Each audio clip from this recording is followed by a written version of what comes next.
এখানে প্রিয়ার জামা কাপড় কিছু দেখছি না।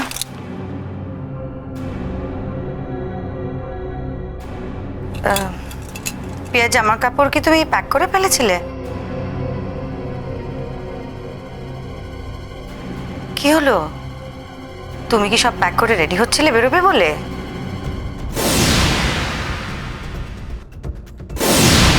কি হলো? প্রিয়ার জামা কাপড় নেই।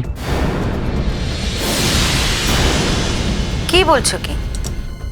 প্রিয়াকে যখন থেকে পাওয়া যাচ্ছে না তখন থেকে ওর জামা কাপড়ও পাওয়া যাচ্ছে না? হ্যাঁ।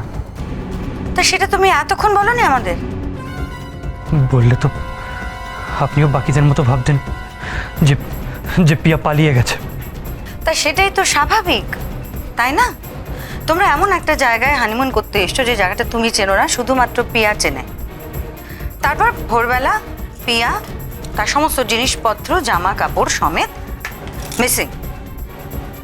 সমস্ত ঘটনাগুলো সেই দিকেই পয়েন্ট করছে নাকি? না না, এটা হতে পারে না। প্রিয়া পালায়নি, বিশ্বাস করুন, প্রিয়া পালায়নি। ও পালাতে পারে না, ও নিজের থেকে যায়নি, আমি বলছি। আরে কৌরব, তুই কি বলছিস আমার মাথায় ঢুকছে না।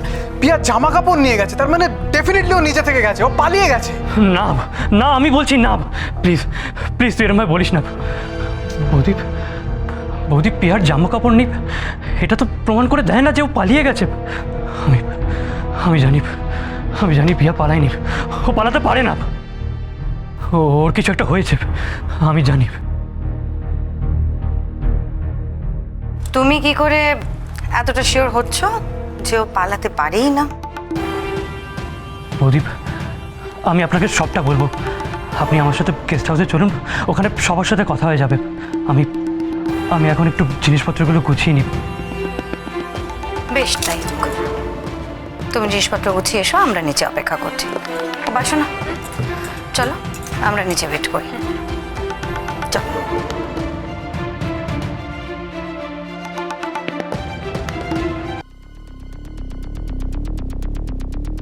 এখানকার সবাইকে একবার জিজ্ঞাসা করে দেখলে হতো না? মানে এখানকার স্টাফদের যদি জিজ্ঞেস করা যেত। হ্যাঁ, তো জিজ্ঞেস করবো, কিন্তু তার আগে করুপের কাছ থেকে সবটা শোনা দরকার। তো কিছুই তো বুঝতে পারছি না কি হয়েছিল। শুধু কৌরবের কি মাথা খারাপ হয়ে গেছে, যে সেই জন্য বোধহয় ও বিশ্বাস করতে চাইছে না যে ওর বউ পালিয়ে গেছে। এত সহজে সে কথা বলা যায় না তো চল।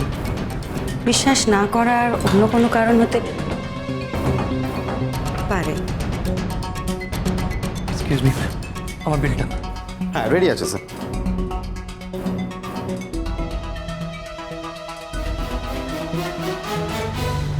Thank you. আমার নম্বরটা তো আপনার কাছে আছে। প্রিয়া যদি ফিরে আসে প্লিজ কাইন্ডলি আমাকে একটু ইনফর্ম করবেন, প্লিজ।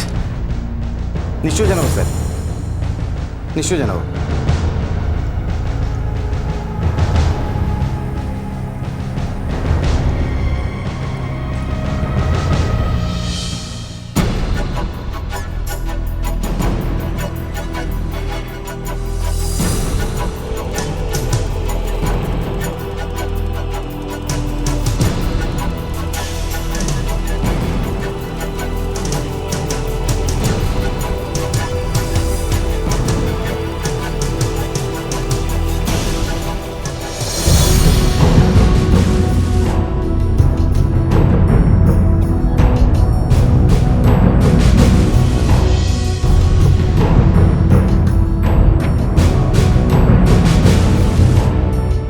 বাবু, পেলি মেয়েটাকে? কোনো খবর পেলি? কোনো খবর পাসনি? না মা, কোথাও খুঁজে পাচ্ছি না ওকে। হে ভগবান, কোথায় গেল রে? মা এদিকে এসো। ইনি অভয় মুখার্জি। বৌদি, ইনি আমার মা, আমার বাবা আর আমার দাদা ইন্দ্র। নমস্কার। আমি কিচ্ছু ভাবতে পারছি না, জানো কত আনন্দ করে ছেলেটার মেয়েটা বাড়ি থেকে বেরোলো, এই যে কি হয়ে গেল আমি কিচ্ছু বুঝতে পারছি। মেয়েটার কথা ভেবে ভেবে আমি অস্থির হচ্ছি। আর তুই কি রে আহম্মক কোথাকার, কাল সারাটা দিন কেটে গেল, একটা খবর দিলি না। আমার মাথায় কাজ করছে না। তুমি যেমন করে পারো, যেভাবে পারো মেয়েটাকে খুঁজে আনো। আমার নিজের কোনো মেয়ে নেই। ও বাড়িতে আসার পর থেকে ওকে আমি নিজের মেয়ে বলে, ওর কিছু হলে আমি মরে যাব, বিশ্বাস করো তোমরা।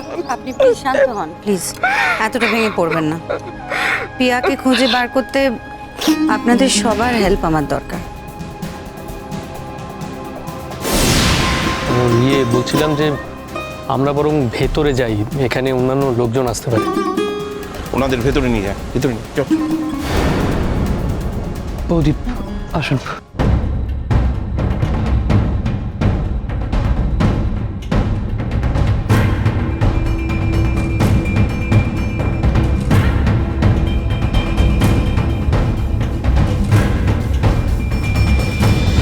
আমরা কি করি বলো তো?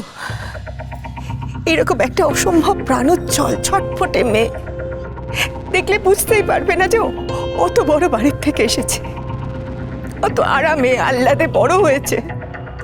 ও দাদুর তো অঢেল সম্পত্তি, তা সত্ত্বেও আমাদেরকে কিভাবে দুদিনে আপন করে নিয়েছিল। সত্যি আমরা তো ভাবতেই পারিনি ওর মতো একটা মেয়ে, মানে ওই রকম বড় লোক বাড়ি থেকে আমাদের মাঝখানে এসে কত সহজে অ্যাডজাস্ট করে নিয়েছিল। মানে আমাকে যেভাবে সারাক্ষণ ও দাদা দাদা বলে ডাকতো, বিশ্বাস করুন আমার মনে হতো যেন আমার নিজের বোন। মেয়েটা বড্ড নিজের হয়ে গেছিল জানেন, আমাকেও খুব মিষ্টি করে বাবা বাবা বলে ডাকতো।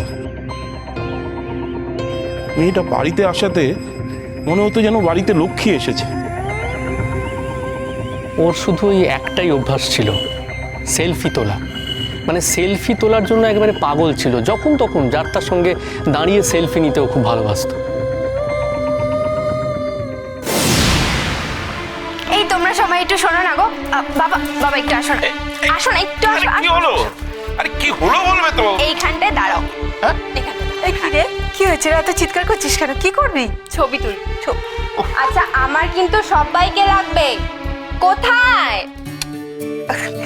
আয় এই তো এসে গেছে, সরি এতক্ষণ লাগে? সরি।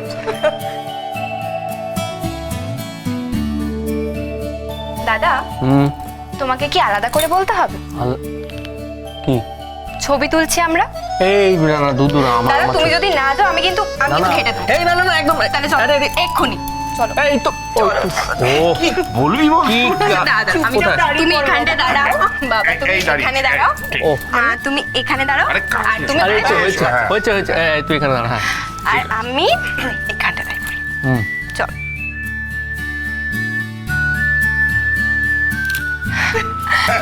এই তো ভালো হয়েছে। এবার আমি এটা পোস্ট করে দেবো।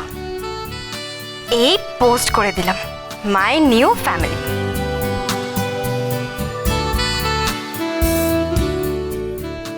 তো একটা ছেলে মানুষ, শুনতে কিচ্ছু হয়নি। আচ্ছা আপনারা পিয়ার বাড়িতে খবর দেননি এখনো? মানে ওর দাদু দিদিমাকে কিছু জানাননি?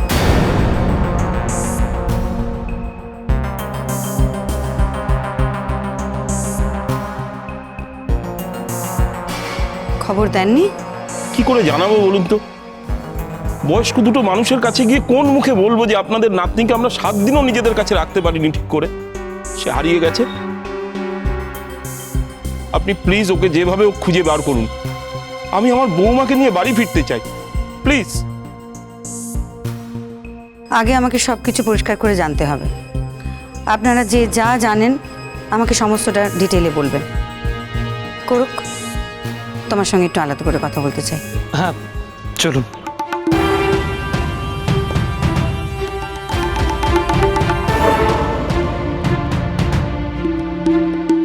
মন্দিরে যাচ্ছি, ফিরে এসে একসাথে ব্রেকফাস্ট করব। কিন্তু এই চিঠিটাই কি তোমার বিশ্বাসের একমাত্র কারণ যে ও নিজে থেকে চলে যায়নি?